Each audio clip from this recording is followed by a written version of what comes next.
Hi, today's topic is self-esteem. My name is Stephen D. Bold, and just in case you didn't know who I am or where I'm coming from, I'll get to that in a little bit. I wanted to get into our topic first, which is self-esteem. Okay, so first I wanted to start off with this person named, characterize him as Joe. And Joe, right now, I made him happy, but I'm going to make him sad or indifferent.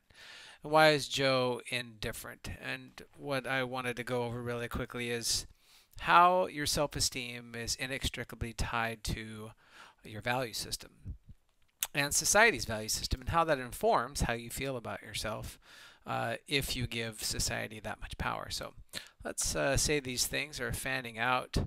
Let's say these are Joe's metrics. Joe's metrics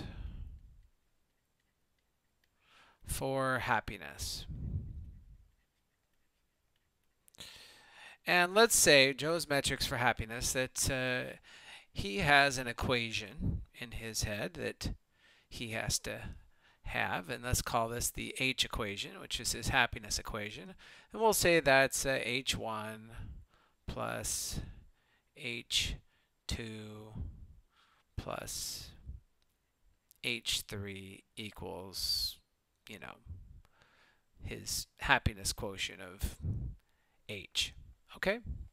So we're going to get into now quickly what are these metrics that Joe uses for his happiness, which basically is how good he feels about himself, which will determine how happy he is, because your self-esteem is linked to, typically, your happiness levels. How good you feel about yourself can basically make you have a certain level of happiness. So let's say he measures his success by the level of success that he currently has in his life. Okay, so we'll call that success.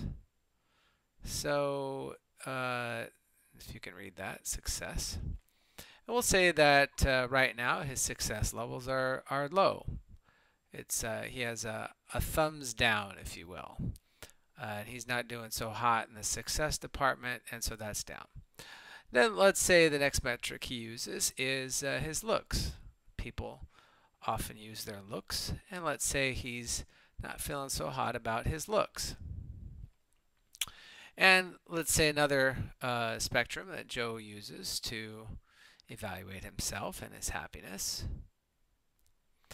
is how much money he has. Everyone uses money as some type of measuring stick. Let's say his current level of money is currently down. So he's not doing so hot in the money realm. Now let's look over again and see what another metric Joe uses as to why he's not happy right now.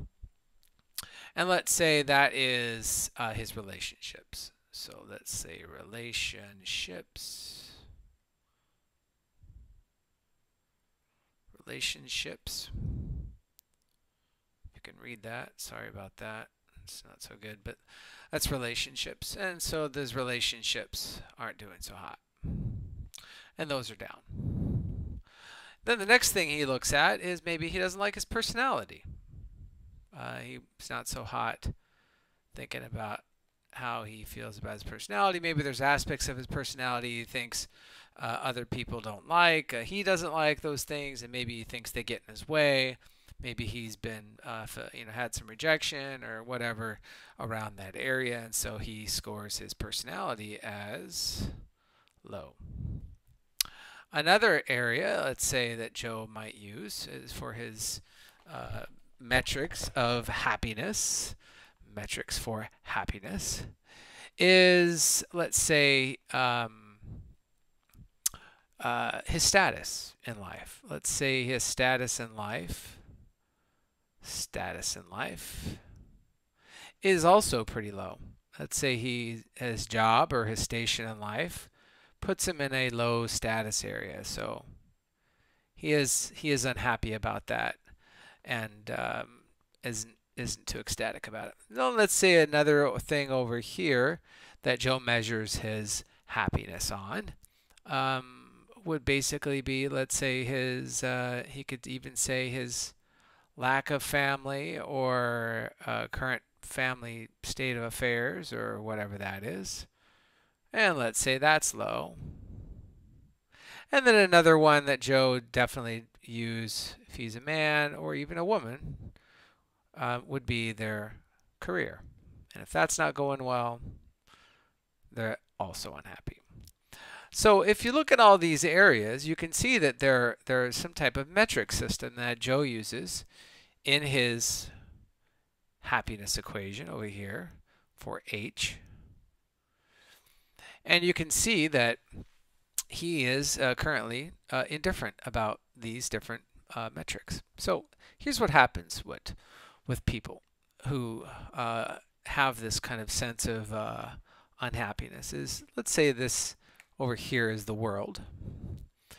And there's all these, let's put some people in there. So let's say Joe has gone and he's looked at all these people out here in the world, and you know, a lot of them look like they're partying and dancing and having a good time and wearing party hats.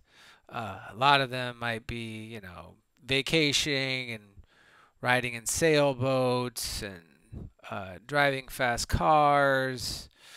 You know, they might have houses or things like that that he may want. And he thinks he should have, and people are riding horses maybe. I don't know if I can draw a horse, but you get the idea. It's a horse. And they have all these material possessions that Joe is kind of confused about, you know. He's wondering, oh, is this what success looks like? This is what I should have. These are the things that make people happy, and I actually feel I should have more money. I should have more. I should have better looks. I should have more success. I should have a better career. I should have a better family or kids. I should have higher status in the world, and my personality should be better, or people should like the way my personality is, and I should have more and better relationships. So I should have all these things, and you know what? I'm really unhappy now. I'm growing really angry and really unhappy with things that more than I was before. Now that I see all these other people and what they have and what I don't have. So what Joe's done is called what everyone does, which is a comparison. And when people compare themselves to this external source for their happiness to gain a better sense of you know, what measuring stick they should use, because they are you know, looking at what society's values are and looking at their own values and trying to kind of align the two, at least, because they have to have some kind of thing to measure themselves against, because what they're constantly doing is measuring. That's what everyone is doing. And society is deemed, you know, it has its own value system. So if I were to spoke out these things like we did for Joe, you would find that society has some of these same things, you know, money and status and power and position and let's put power. You can read that. Let's say there's other things in society that it values, such as looks, and you see that today with all the billboards and the way that everyone is airbrushed and made to look like a model.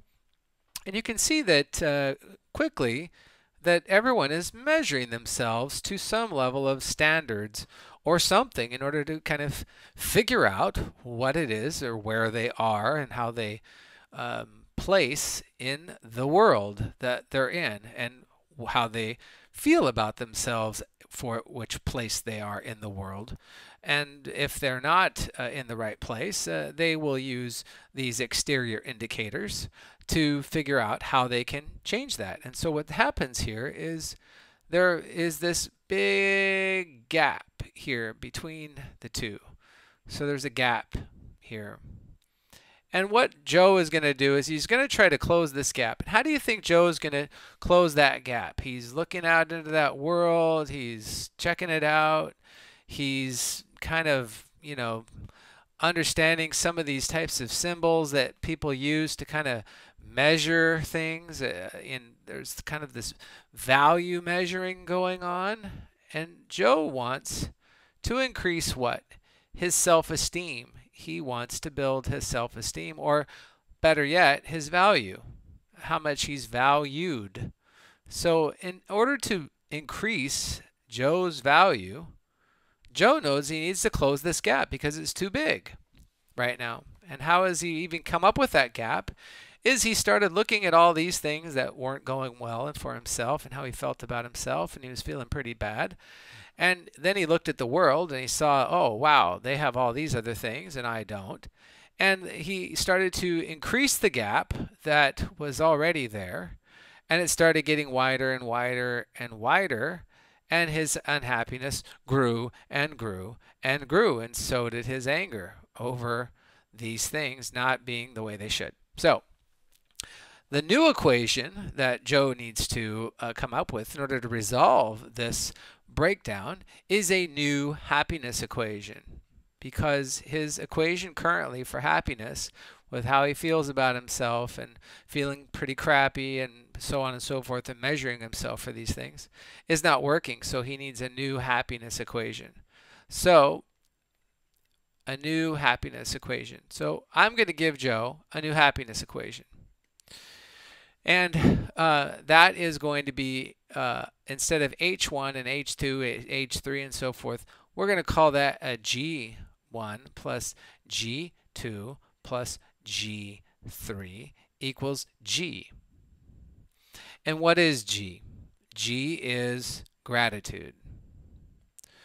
The new equation that Joe needs to find for himself is to find a way to like himself and have gratitude for all these things about him that make him unique, and to not compare himself to what he does not have, but appreciate what he does have and work towards bettering himself to move forward to where he wants to be, but in a different way, instead of trying to catch up with the Joneses over here and trying to close this gap that he thinks he has to close. And instead he has to learn to look inward for his happiness here, to look inward, and to love himself a bit more for how he currently is. And, you can improve himself and so on and so forth.